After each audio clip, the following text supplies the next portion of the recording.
Seja muito bem-vinda ao Somatize, eu sou a professora Edna e você está estudando o preparatório para o Colune. Se você vai fazer algum concurso de ensino fundamental ou que cai a matéria de ensino fundamental, esse vídeo é para você também, tá? Estamos falando de conjuntos nesse primeiro momento, né? São 7 blocos, né? Que o edital do Colune faz e o primeiro conjunto, o primeiro bloco é sobre conjuntos, tá? Então, essa é a quarta aula, nós vamos falar de conjunto vazio. É bem simples e assim que eu der essa definição, nós vamos fazer 2 exercícios também das aulas anteriores, tá? Então, vem comigo. Bom, um conjunto vazio é uma coisa até bem lógica, né? Não precisa pensar muito. O que seria um conjunto vazio? É um conjunto que não tem elemento nenhum, né? Então, ó, é um conjunto que não há elementos. Ele tem dois tipos de representações, tá? Eu posso falar que um conjunto vazio tem essa representação aqui, ó, que é um zero cortado, ou essa representação aqui, que são chaves sem nada dentro, tá? Então, eu posso falar assim, por exemplo, o meu conjunto A é um conjunto vazio.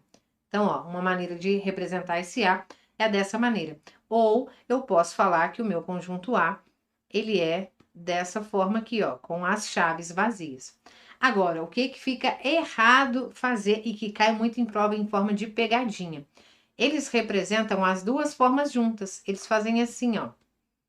Eles colocam o conjunto A, o vazio dentro do vazio. Aí esse conjunto aqui fica sendo um conjunto unitário, ele fica tendo um elemento lá dentro, né? Que é como se fosse esse símbolo aqui. Então, isso aqui, ó, fica errado, tá? Nós não podemos nunca escrever conjunto vazio dessa forma, tá? Então, falou conjunto vazio, eu escrevo de duas maneiras. Ou eu escrevo dessa forma, ou eu escrevo dessa forma, tá? E aí, um exemplo de conjunto vazio. Coloquei aqui, ó. Um exemplo seria os dias da semana que começam com a letra X. Não tem, tá? Outro conjunto vazio que eu posso falar. O conjunto dos números primos. Vou colocar aqui, ó. Um outro exemplo, né? O conjunto dos números primos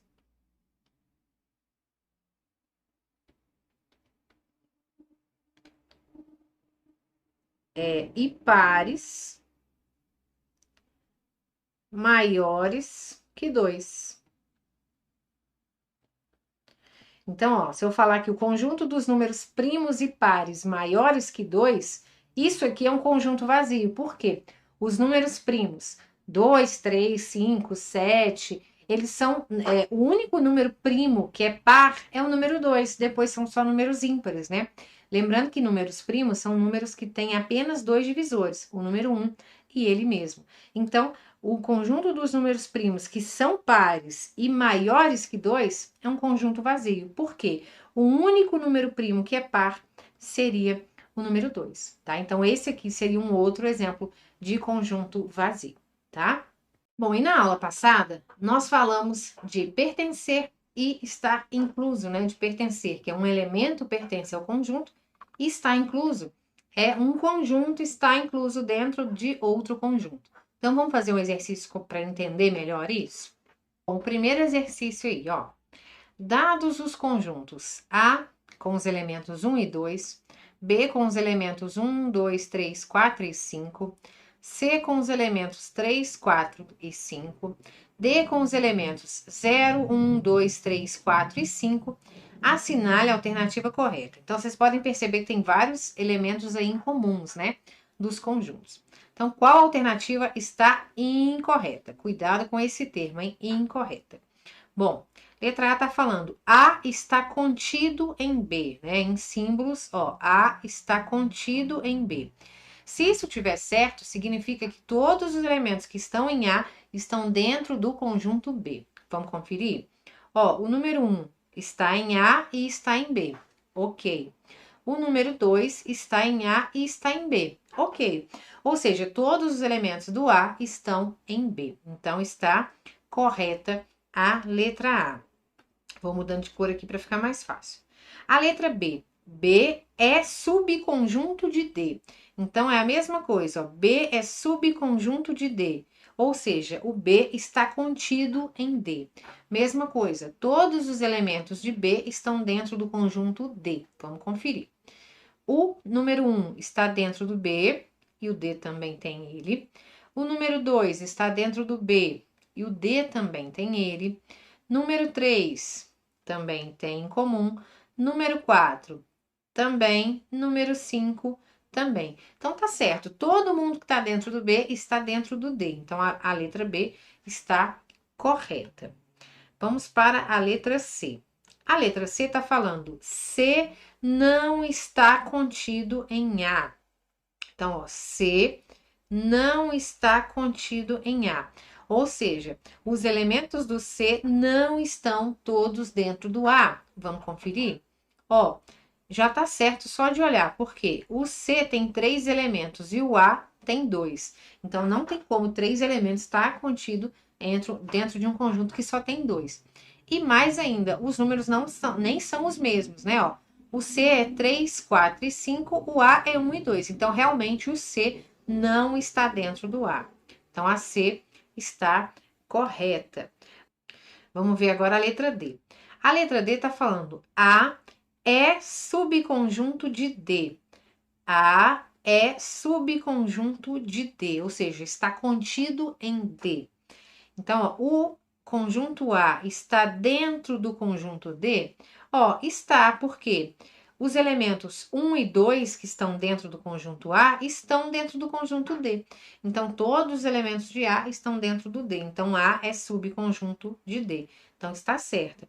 Então, obviamente, a última vai ser a resposta, né? A letra E. Vamos conferir. B está contido em C. Ó, B está contido em C. Essa já vai estar errada. Por quê? O B, lá, são 5 elementos e o C são 3 elementos. Como que 5 elementos vão estar contidos em um conjunto que só tem 3 elementos?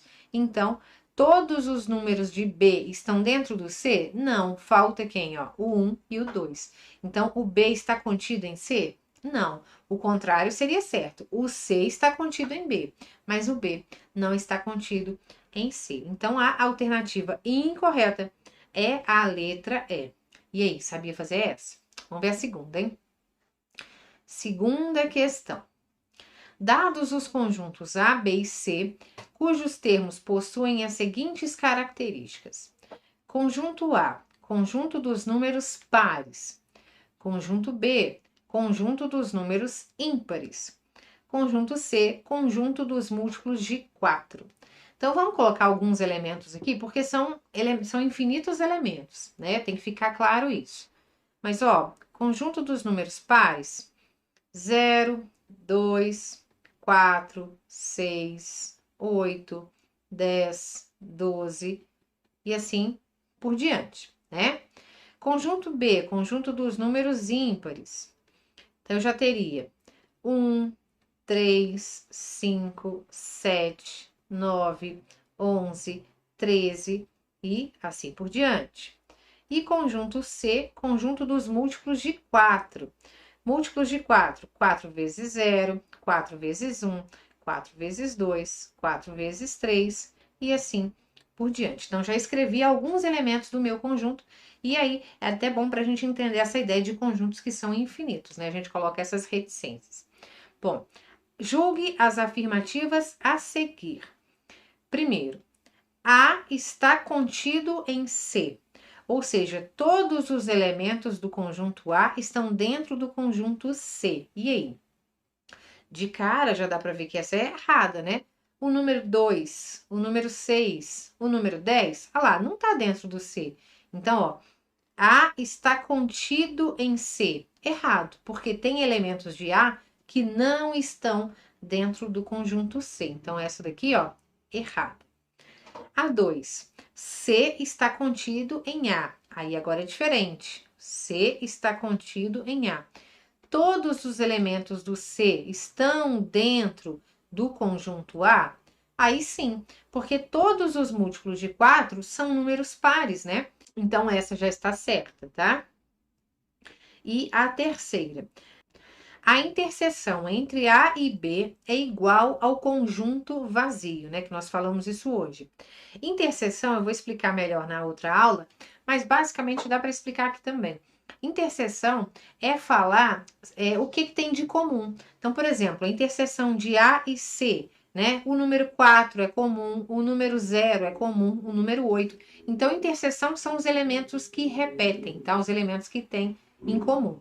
Então, ele fala, a interseção de A e B é igual ao conjunto vazio. Ou seja, o que tem em comum no conjunto A e o que tem em comum no conjunto B?